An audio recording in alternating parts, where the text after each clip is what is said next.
If someone just popped into your mind, I feel for you, this video is for you. Now I'll explain why I said that. Chapter 1. Is this what you call love? Let's be honest. That phrase we've all said before.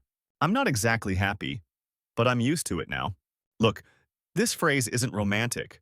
It isn't poetic.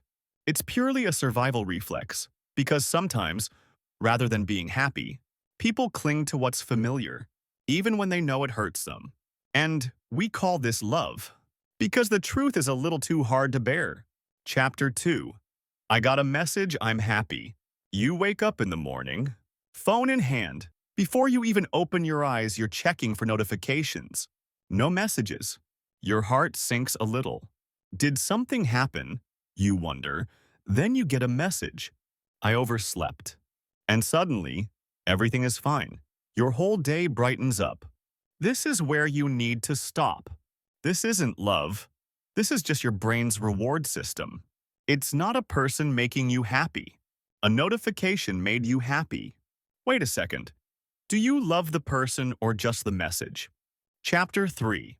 The brain doesn't fall in love, it gets addicted to chaos. The brain isn't romantic. It doesn't write poetry. It doesn't listen to love songs. The brain only asks, is this familiar to me? The same arguments, the same chaos, the same grudges, the same makeups. And the brain says, okay, I know this. Let's keep going, buddy. It's like a bad Netflix series. It's terrible, but you just can't stop watching. Chapter 4. You need to leave, but you can't. Leaving is hard, because leaving means admitting this. I've endured all of this for nothing. And your ego doesn't like that. The ego says, is all that effort just going to go to waste? Have you ever thought about this? Do you really not want to lose him? Or are you just afraid of losing the routine? And then there's this, you don't know who you are without them, because you've made that person the center of your universe. If the center disappears, you fall apart too, my friend. Chapter 5. These habits are killing us. At first, you don't notice. I'll send one more message. I'll give it one more chance.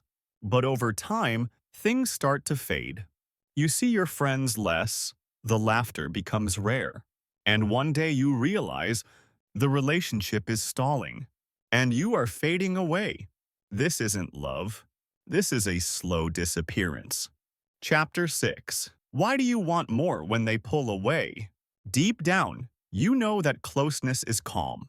Uncertainty is what feels like excitement. Does the brain like calm? I don't think so.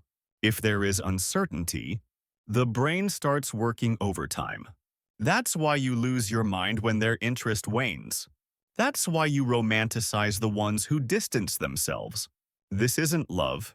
This is just psychology. Chapter 7. Why do we push the kind ones aside? What's clear and stable always seems boring, because clarity is foreign to you, my friend. But the indecisive one, the cold one, that feels familiar. And you say, there's something special about this. Of course there is. It's a ghost from your past. Chapter 8. Is this love or a panic of loneliness? Ask yourself this question. Do I actually want him? Or am I just terrified of being alone? Because most relationships aren't born from love, but from a fear of the void. And these two get mixed up all the time. If you were alone right now, would you still want him? Chapter 9. Why does true love seem boring? True love doesn't test you. It doesn't throw tantrums. It doesn't count the minutes between texts. True love is quiet, and quietness feels boring to someone addicted to chaos. Chapter 10. If love makes you feel small, something is wrong. Love shouldn't make you feel small. It shouldn't silence you. It shouldn't keep you in a constant state of explaining yourself. If in a relationship, you talk less, you laugh less, you're constantly asking, did I misunderstand something? Then something is wrong. And it is not romantic. Love doesn't force you to monitor your every move. It doesn't make being yourself a risk. But habit does.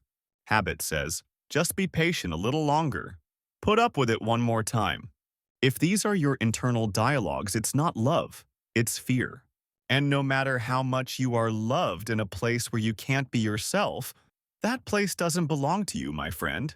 Lately, have you been yourself, or are you just surviving?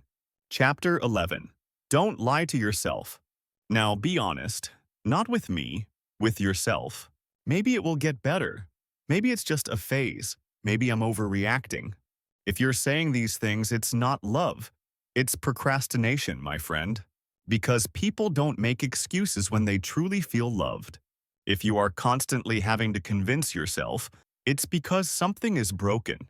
And the saddest part is this. Sometimes the other person isn't the one deceiving you.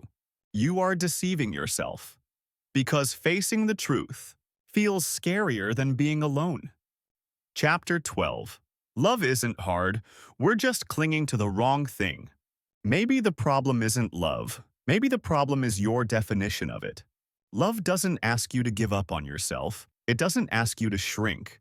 It doesn't love you by silencing you. But habit does. Habit makes you say, I shouldn't make a big deal out of it. This is just how it is. The moment you say that, you've abandoned who you are.